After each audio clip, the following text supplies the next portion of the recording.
नमस्कार दोस्तों, हॉकफीड न्यूज़ में आप सभी का हार्दिक स्वागत है।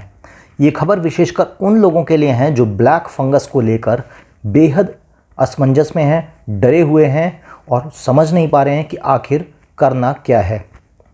अब दोस्तों, देश में ब्लैक फंगस के मामले जहां एक तरफ लगातार बढ़ रहे हैं, कई राज्यों ने ब्लैक फंगस को कोरोना से अलग एक विशेष महामारी घोषित कर दिया गया है। बिना सोचे समझे जिस तरीके से फैसले लिए जा रहे हैं, कुछ दिनों बाद कभी रेमडेसिविर को आगे बढ़ाया जाता है, बोलते हैं रेमडेसिविर जान बचाने वाली दवाई है, फिर कुछ महीने बाद रेमडेसिविर को बैन कर दिया जाता है। पहले प्लाज्मा ट्रीटमेंट दिया जाता है, फिर कुछ महीने बाद अब प्लाज्मा ट्रीटमेंट को भी बैन कर दिया सरकार की तरफ से।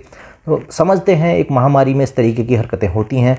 पर दोस्तों, आज की इस वीडियो को पूरा देखना बिल्कुल मत भूलना, क्योंकि मेरे पास कुछ ऐसी जानकारी लगी है जिसके बाद आप सभी लोगों के होश उड़ जाएंगे। हमने ब्लैक फंगस के बारे में एक विशेष रिपोर्ट तैयार करी है और उस रिपोर्ट के आधार पर मैं आज ये खुलासा करूंगा कि ब्लैक फंगस किस तरीके से बढ़ रहा है और वो कौन से कारण हैं जो ब्लैक फंगस के केसेस को बढ़ावा दे रहे हैं। अब दोस्तों, आपको बता देते हैं कि जैसे कुछ दिनों पहले आपने सुना कि देश में ऑक्सीजन का शॉर्टेज है, केजरीवाल से लेके सभी तमाम वामपंथियों ने विशेषकर ये ड्रामा मचाया, बहुत हो हल्ला मचाया कि हाय हाय ऑक्सीजन की शॉर्टेज है। और बाद में जब टूल किट का खुलासा हुआ तो उसमें ये भी पता चला कि कहीं ना कहीं कई वामपंथी संगठनों ने और कांग्रेस पार्टी ने भी हॉस्पिटल्स के अंदर बेड ब्लॉक कराए, जैसा कि उस टूल किट के आधार पर बताया गया। अब टूल किट सही है या फर्जी है वो एक अलग विषय है, फिलहाल हम उस पर नहीं जाएंगे। लेकिन दोस्तों, ये गाज़ियाबाद में आपने सुना होगा कि येलो फंगस का मामला भी आ गया है। तो पहले ब्लैक फंगस आती है, फिर दो हफ्ते बाद वाइट फंगस आ जाती है। वो बताते हैं कि वाइट फंगस ब्लैक फंगस से भी खतरनाक है। फिर आया येलो फंगस की येलो फंगस ब्लैक और वाइट फंगस से भी ज़्यादा खतरनाक है। लगातार लोगों के बीच में डर और दहशत का माहौल है।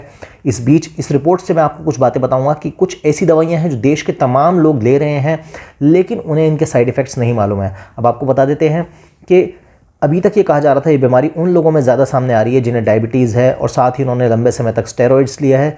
लेकिन अब डॉक्टरों ने आशंका जताई है कि कहीं इसके पीछे इम्यूनिटी बढ़ाने वाले जो जिंक सप्लीमेंट्स हैं, आजकल आप सुन रहे होंगे हर कोई जिंक खा रहा दबा के, और आयरन सप्लीमेंट्स भी ले रहे हैं, तो शायद ये जिंक और आयरन सप्लीमेंट्स भी इसके पीछे जिम्मेदार हो सकते हैं। ऐसी कुछ रिसर्च सामने आई है।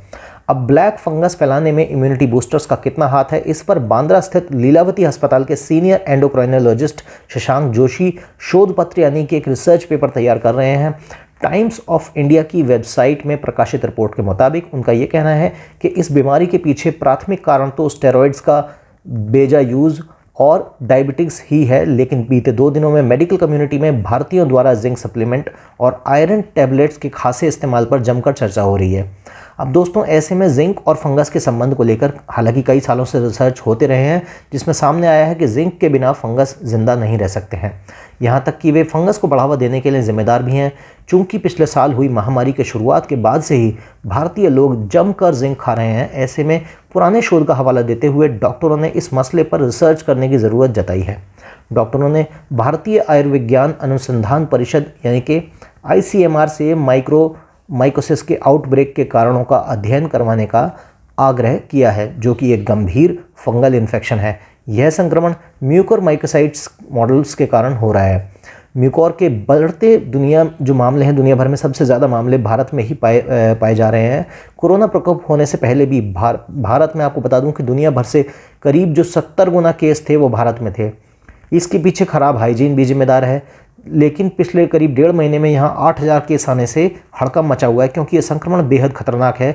लिहाजा इस पर तेज़ी से रिसर्च करने की ज़रूरत है। ऐसा भी माना जा रहा है कि ब्लैक फंगस के जो मॉर्टेलिटी रेट है, यानी जो मृत्यु दर है, वो कोरोना जिसमें तकरीबन 2 से 2.5% माना जाता है मृत्यु दर, ब्लैक फंगस में तकरीबन 15% मृत्यु दर है, जो कि बेहद गंभीर मामला है। अब पश्चिमी देशों में कोविड मरीजों के बुखार को नियंत्रित करने के लिए जहां आमतौर पर केवल पैरासीटामोल का इस्तेमाल किया जा रहा है, ये जानकर आपको बड़ी हैरानगी होगी कि भारत में हल्के लक्षणों वाले कोविड मरीज को भी 5 से 7 तरीके की दवाइयों के कॉम्बिनेशंस दिए जा रहे हैं। तो कोई बड़ी बात नहीं है कि जैसा बाबा रामदेव ने कहा कि कहीं ना कहीं आज एलोपैथिक दवाइयों का जिस तरीके से दुरुपयोग हो रहा है, उससे साइड इफ़ेक्ट सामने आ रहे हैं। और ऐसे में इनके बारे में एक गहन आत्ममंथन करने की ज़रूरत है लोगों को कि एलोपैथिक दवाइयों पर अंधा विश्वास नहीं करें। साथ ही साथ अपनी इम्यूनिटी को बढ़ाने के लिए दवाइयाँ या टैबलेट्स या सप्लीमेंट्स लेने के बजाय जो प्रकृति ने जो हमें जिस तरीके के फल और जिस तरीके के मसाले वगैरह दिए हैं जैसे लौंग, दालचीनी, इलायची, अदरक वगैरह, ये जो प्राकृतिक सप्लीमेंट्स हैं इनका प्रयोग ज़्यादा किया जाए बजाय इसके कि टैबलेट्स ली जाए। अब इसे लेकर कोच्चि के डॉक्टर राजीव जयदेवन कहते हैं कि कोरोना की पहली लहर में हमें इस वायरस के बारे में कम जानकारी थी, लिहाजा दवाइयों के कई तरीके का कॉम्बिनेशन मरीजों को दिए गए। तो आपने डॉक्टरी किस लिए करी थी? लेकिन ब्लैक फंगस की समस्या केवल भारत में ही हुई, इस बात से साफ है कि ऐसी कोई ना कोई गुप्त वजह है जो भारत में ये संक्रमण फैला रही है। अब ब्लैक फंगस से रिलेटेड एक और जो सामने हमारे बात आई है वो ये है कि म्यूकोरमाइकोसिस यानी ब्लैक फंगस के संक्रमण को लेकर जिस तरीके से रोज़ नए तथ्य सामने आ रहे हैं, इस संक्रमण के अब तक पता चले रोगियों में से 15% से ज़्यादा ऐसे हैं जिन्हें कभी कोरोना ही नहीं हुआ था, और डायबिटिक्स के लोगों की संख्या महज 55%, यानी ये बाकी लोग जो हैं वो ना तो डायबिटिक्स के पेशेंट हैं और तकरीबन 15% लोग ऐसे हैं जिन्हें कोरोना ही नहीं हुआ था, यानी बाकी 45% को जब डायबिटिक्स था नहीं।